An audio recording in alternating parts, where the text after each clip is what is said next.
Hello hello à tous mes héros et héroïnes du quotidien, tous ceux qui veulent une vie meilleure et heureuse après leur divorce.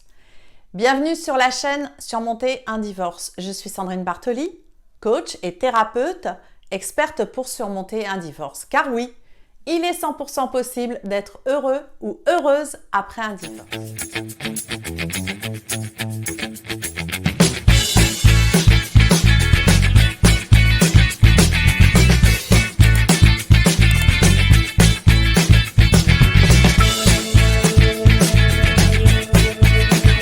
L'ego en prend un sacré coup après une séparation ou un divorce et l'estime de soi fait une chute vertigineuse.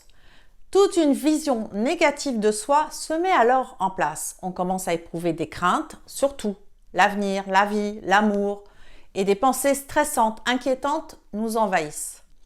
Cette vision négative et tout ce qu'elle entraîne vient de cette partie blessée par la séparation et le divorce.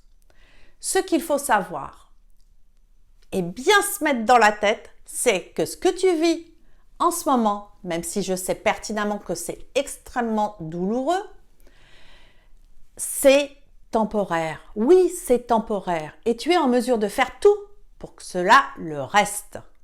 Il est donc normal que provisoirement, tu aies ces pensées négatives et que tu te dévalorises. Mais il faut vite en sortir de ce système de dévalorisation. Car sinon, ces pensées négatives vont devenir obsessionnelles. Tu vas te trouver comme englué dans un cercle négatif.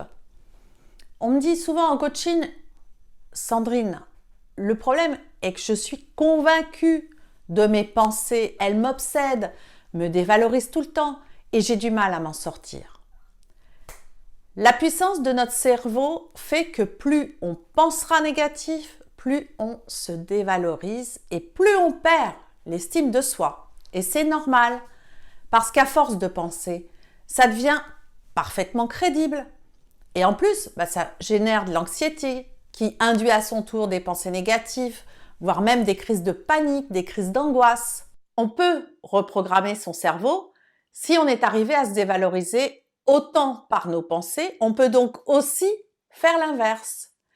C'est qu'une fois qu'on réalise et qu'on arrive à comprendre vraiment ça, qu'on est capable alors de modifier sa façon de penser. Alors, quand tu as une pensée négative ou une inquiétude qui arrive, il y a deux possibilités et tu as le pouvoir de contrôler et de choisir l'une ou l'autre. La première, c'est de laisser s'imprimer en toi cette pensée négative. Ta charge mentale va augmenter et générer du stress et encore plus de pensées négatives. L'angoisse, l'anxiété vont arriver, voire même la panique. La deuxième possibilité est d'agir à l'arrivée de cette pensée négative avant qu'elle ne commence à s'installer en toi et de te dire ce que je pense actuellement n'est pas moi. C'est juste dû à ma séparation, mais ça ne correspond pas à qui je suis réellement. Je suis quelqu'un de valeur et je vais visualiser maintenant telle ou telle chose qui me procure du bien-être, du bonheur. Alors là, oui, je vois ta tête. Ouais, blablabla, tu me parles de pensée positive, c'est facile de dire ça, c'est des foutaises. Parce que quand tout va mal, comment être en capacité de ne pas se dévaloriser, de ne pas croire en plus rien? Ok, c'est ok. Alors voilà, je vais te montrer un petit exemple, enfin, je vais pas te le montrer, je vais te l'expliquer. Un exemple concret que cela fonctionne et tu verras que notre cerveau, il fonctionne aussi simplement que ça. Par exemple, tu prends un verre. Tu mets de la grenadine rouge, bien rouge dedans.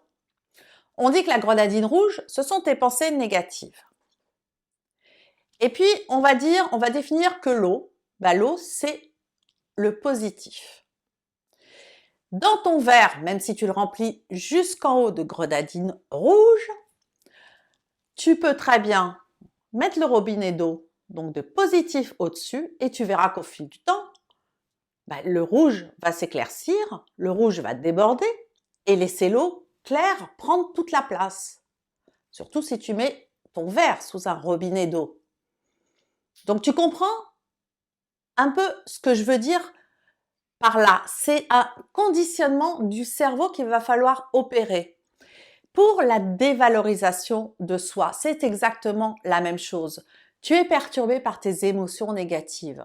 Il faut que tu te reconcentres sur toi. Fais la liste de tes qualités. Fais un tableau de visualisation de ton objectif à 6 mois en te disant, voilà, dans 6 mois, je veux telle chose, telle chose, telle chose.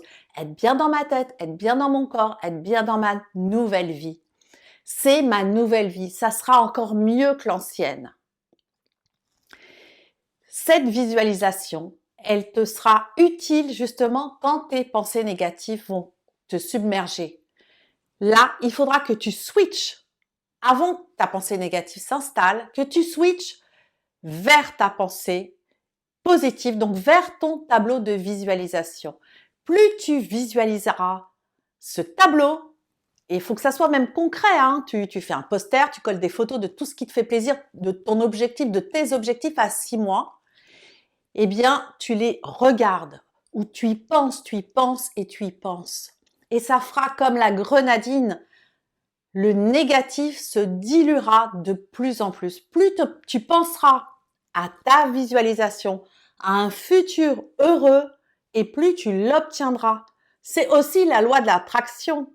J'en parlerai certainement une prochaine fois dans mes vidéos. Mais voilà, pour résumer, il faut absolument que tu arrives à gérer ces émotions négatives qui ont abîmé ton estime de toi. Donc, tu as bien compris qu'il faut en fait écraser ces pensées négatives lorsqu'elles arrivent par du positif, par la visualisation d'un objectif, de ton objectif, de ta nouvelle vie. Et ainsi, au fil du temps, tu vas savoir de mieux en mieux gérer tes émotions. Et puis, tu vas reprendre confiance en toi, tu vas récupérer ton estime de toi. Parce qu'elle est toujours là. Elle est simplement obstruée par les visions négatives. Mais ton estime de toi, elle est toujours là. D'ailleurs, ces pensées négatives, c'est toi qui te les crée. C'est toi qui imagine. Ce ne sont pas les gens qui disent « tu es nul, c'est ta faute ». Non, non, non, non, non, non. Enfin, c'est peut-être ton ex, hein, mais là, c'est qu'il était vraiment toxique. Donc, en fait, ce qu'il faut, c'est vraiment garder une image véritable de toi, la retrouver parce qu'elle est enfouie quelque part et tu peux la retrouver vraiment. Et là-dessus, je te fais confiance. J'espère que cette vidéo t'aura inspiré, aura permis de retrouver l'énergie pour pouvoir contrôler en fait les pensées négatives, te revaloriser. Surtout pense à ton tableau de visualisation. Je te dis à très bientôt pour une nouvelle vidéo. N'oublie pas de t'abonner en cliquant ici ou ici. N'oublie pas de t'abonner à ma chaîne, de mettre un like et des commentaires. J'y répondrai très prochainement. À très bientôt. Ciao.